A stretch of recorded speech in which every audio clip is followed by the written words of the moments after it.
Welcome back to the channel. Today we're installing a brand new air filter in the BMW R9T. It's a simple job, but if you do it in the wrong order, you can end up with broken bits and tears. At the time of releasing this video, the steps to replace your air filter are the same regardless of which model R9T you've got. Now the first thing you need to do to replace your air filter is to remove your tank.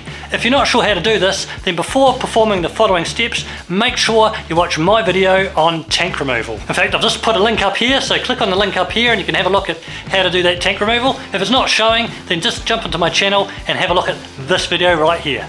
Once you've watched that, you can come back and follow through the steps on how you do your filter replacement. After successfully removing your tank, it's a really simple task to actually replace your filter. You've actually already done the hard bit, removing the tank. The secret to success is, as I've already mentioned, making sure that you pull out the right bits in the right order, and that'll save you from breaking expensive plastic bits. So let's get into it.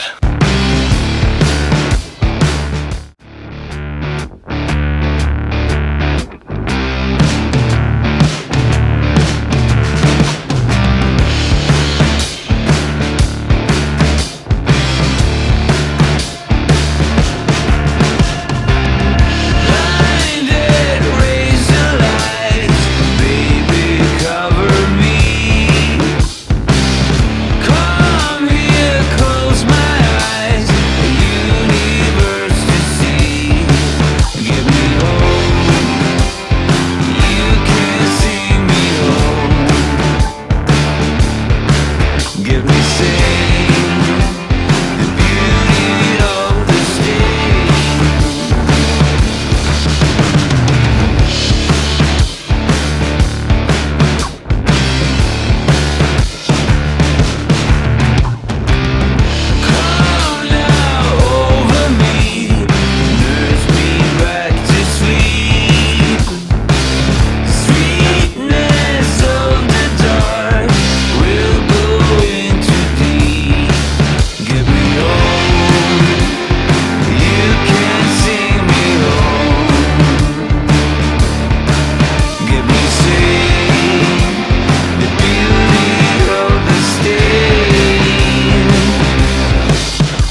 this video has given you some confidence to try changing out your air filter all by yourself. But wait, before you get started, you need to decide which air filter is right for where you ride and how you ride. And that's exactly what I cover in this video right here.